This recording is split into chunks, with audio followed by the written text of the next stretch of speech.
Dear students, today we will start our first chapter of rational numbers. So let's get started. So now I want to tell you about natural number. Natural number क्या होता है? A number which starts from 1 is natural number. वो number जो 1 से शुरू हो वो natural number है. Like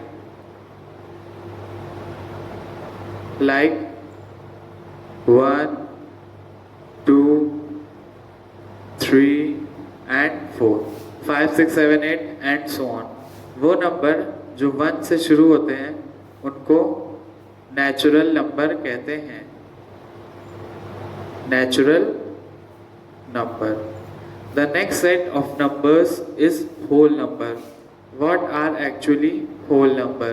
तो whole number वो होता है जो आपका 0 से शुरू हो. जो आपका 0 से शुरू हो. A number that starts from 0 is called whole number. Next concept जो आपका आता है वो होता है नेगेटिव नंबर्स का. नेगेटिव नंबर्स क्या होते हैं? नेगेटिव नंबर्स वो होते हैं जिनके आगे माइनस साइन लगा हुआ हो. तो यहाँ पे -1, -2, -3, -4 and -5. So all these numbers will be called negative numbers.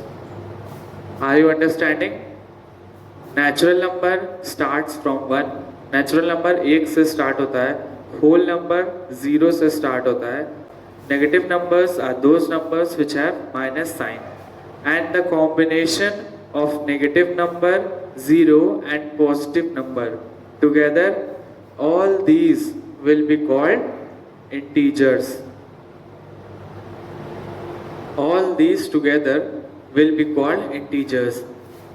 मतलब माइनस वाले नंबर भी, 0 भी, पॉजिटिव नंबर जैसे 1, 2, 3 सबके कॉम्बिनेशन को हम कहते हैं इंटीजर्स. अब मैं एक चीज़ आपको बताऊं 0 के बारे में. 0 क्या है? 0 एक ऐसा इंटीजर है कि ना कि वो नेगेटिव इंटीजर है और ना ही positive. 0 is neither negative not positive. 0 negative भी नहीं है, पॉजिटिव भी नहीं है, लेकिन वो इंटीजर है. But it is an integer. So now we will come to our main topic. What are actually rational number? Rational number आखिर होता क्या है? So a number which can be expressed in the form of p upon q, where p and q are integers and q is not equal to 0 is called rational number. वो number जो p upon q के form में लिख दिए जाएं, वो number जो p upon q के फॉर्म में लिखे जाएं, वेयर p इंटीजर हो, p जो हो वो इंटीजर हो और q वो भी इंटीजर हो. p भी इंटीजर हो, q भी इंटीजर हो. इसके साथ q जो है वो 0 के बराबर ना हो. So that such type of numbers are called rational numbers, where p and q, p और q दोनों इंटीजर हो. p भी इंटीजर हो और q भी इंटीजर हो और जो q हो वो 0 के बराबर ना हो. Such type of numbers are called rational number. अब हम पता लगाएंगे कि if natural numbers are rational number, क्या natural number भी rational number होते हैं? Natural numbers हम जानते हैं जो 1 से स्टार्ट होते हैं वो नेचुरल नंबर होंगे.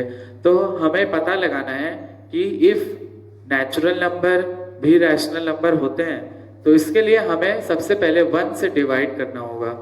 सारे नंबर्स में हमें 1 से डिवाइड करना होगा. हमारा पहला स्टेप होगा कि डिवाइड, तो ये होगा 1/1, ये होगा 2/1, ये 3/1, ये 4/1. Now we will apply the characteristics of rational number. अब इसमें हम रैशनल नंबर के कैरेक्टरिस्टिक्स अप्लाई करेंगे. तो रैशनल नंबर कहता है कि p and q they both should be integer. p भी इंटीजर हो और q भी इंटीजर हो.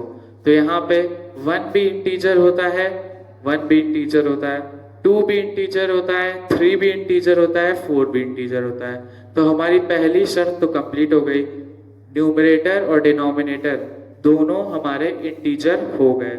अब नेक्स्ट है कि q is not equal to 0, जो नीचे का डिनोमिनेटर है वो 0 ना हो। तो यहाँ पे हम देखेंगे कि जो 1 है वो 0 के बराबर नहीं है, तो हम ये कह सकते हैं कि all the natural numbers are rational numbers. Next we come to whole number. So now again our first step will be to divide it by 1. सबसे पहला स्टेप होगा कि हम सारे नंबर्स को 1 से डिवाइड कर देंगे। उसके बाद हम रैशनल नंबर की कैरेक्टरिस्टिक्स इसमें अप्लाई करेंगे। तो जहां पे है कि p and q they both are integer, p और q दोनों को इंटीजर होना जरूरी होता है। तो यहाँ पे देखिए 0 भी इंटीजर है, 1 भी इंटीजर है, 2 भी इंटीजर है, 3 भी इंटीजर है। 0 इंटीजर है, 0 मैंने आपको बताया था कि ना तो 0 नेगेटिव है और ना तो पॉजिटिव है, लेकिन 0 इंटीजर है। तो यहाँ पे आप देखिए कि हमारी पहली शर्त वो हो गई है मुकम्मल। तो यहाँ पे p and q they both are integer, तो numerator integer, denominator integer. Next है जो वो है कि q should not be 0, q जो है वो 0 नहीं होना चाहिए। तो यहाँ पे हम देखेंगे हमारा डिनोमिनेटर है वो 1 है, तो वो 0 नहीं है। तो इससे हमें ये पता चलता है कि all the whole numbers are also rational numbers. Next set of numbers are integers. We will try to find out whether integers are rational number. So our first step will be कि हमें सबसे पहले इसको 1 से divide करना होगा। 1 से पहला स्टेप होगा, सारे नंबर्स को 1 से डिवाइड करेंगे। फिर इसमें देखेंगे कि p and q they both should be integer, numerator भी इंटीजर हो, डिनोमिनेटर भी इंटीजर हो। तो यहाँ हम देखेंगे कि -1 भी इंटीजर होता है, 0 भी इंटीजर होता है, 1 भी इंटीजर होता है, 2 भी इंटीजर होता है, और नीचे डिनोमिनेटर में 1 है वो भी इंटीजर है। तो पहली शर्त हमारी हो गई कि p and q they both should be integer. अब जो हमारी दूसरी शर्त है वो है कि q should not be 0, q जो है वो 0 के बराबर नहीं होना चाहिए। तो यहाँ पे डिनोमिनेटर देखेंगे तो ये 1 है, 1 हम जानते हैं 0 के बराबर नहीं होता है। तो हम ये कह सकते हैं कि all the integers are also rational number.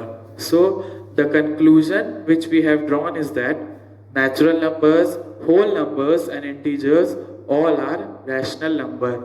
Natural number, whole number, integer भी रैशनल नंबर होते हैं। हमें जो 5 डिवाइडेड बाय -9 दिया है रैशनल नंबर, उसको हमको पॉजिटिव डिनोमिनेटर करना है, उसका हमको पॉजिटिव डिनोमिनेटर करना है। तो सबसे अच्छा तरीका ये होता है कि हम सबसे पहले 5 डिवाइडेड बाय -9 कॉपी पे उतार लेंगे, उसके बाद हम लोग इससे मल्टीप्लाई कर देंगे -1 अपॉन -1। अब आप सोच रहे होंगे मैंने ये क्यों किया? तो ये मैंने इसलिए किया क्योंकि अगर हम किसी भी नंबर से 1 से मल्टीप्लाई करते हैं तो उसका कोई फर्क नहीं पड़ता है, और मैंने इसलिए ये किया है। तो आप देखेंगे कि जो इसका साइन है वो जो नीचे डिनोमिनेटर में ये माइनस और माइनस प्लस हो जाएगा। तो यहाँ पे हम लोग 9 लिख देंगे और 5 इंटू -1 -5 हो जाएगा। ओके, सो इसी तरह हमें ये सॉल्व करना है। हमने इसको 1 इसलिए मल्टीप्लाई किया ताकि हम लोग इसका जो साइन है यहाँ -9 है, इसको हम लोग +9 कर सकें और जो साइन है वो ऊपर चला जाए। इसीलिए हम लोग ने -1 डिवाइडेड बाई -1 से इस क्वेश्चन में मल्टीप्लाई किया है। Problem number 2 part 1। तो क्वेश्चन ये कह रहा है कि हमें -9 डिवाइडेड बाई 15 दिया हुआ है। हमें इस नंबर में इतना मल्टीप्लाई करना है कि हमारा जो न्यूमरेटर है वो -45 हो जाए। तो यहाँ पे हम लिखेंगे -9 डिवाइडेड बाई 15 इंटू, हमें ये इंटू का नंबर लगाना है और जो यहाँ नंबर आना चाहिए वो -45 आना चाहिए। तो हम 9 की टेबल पढ़ेंगे। 9 1 9, 9 2 18, 9 3 27, 9 4 36, 9 5 45। अगर हम 9 को 5 से मल्टीप्लाई करेंगे तो इसका रिजल्ट 45 आ जाएगा और माइनस जो होगा वो यहाँ पे माइनस भी लग जाएगा। सिमिलरली जब न्यूमरेटर 5 है तो डिनोमिनेटर भी 5 ही होगा और जो नीचे आएगा वो आ जाएगा 15 5 75। तो ये आपका आंसर हो जाएगा सेकेंड प्रॉब्लम का फर्स्ट का। Number 3 is as same as problem number 2। तो प्रॉब्लम नंबर 3 में हमें डिनोमिनेटर जो है, जो इस नंबर का डिनोमिनेटर है, हमें लाना है 56, पॉजिटिव 56। तो जो हमने सेकंड में किया था वही इसमें भी करेंगे। यहाँ पे लिख देंगे -12 डिवाइडेड बाई -14। अब हमें जो डिनोमिनेटर जो लाना है वो है 56, जो है 56। अब हम 14 की टेबल पढ़ेंगे। तो 14 मतलब 14, 14 28, 14 42, 14 4 56 होता है। लेकिन यहाँ पे साइन का ध्यान दीजिएगा, 56 पॉजिटिव है तो यहाँ पे हम लोग माइनस लगा देंगे तभी ना 56 पॉजिटिव होगा। तो यहाँ पे डिनोमिनेटर -4 है तो न्यूमरेटर भी -4 हो जाएगा और 12 4 48, ये आपका प्लस में आ जाएगा। यही आपका आंसर है।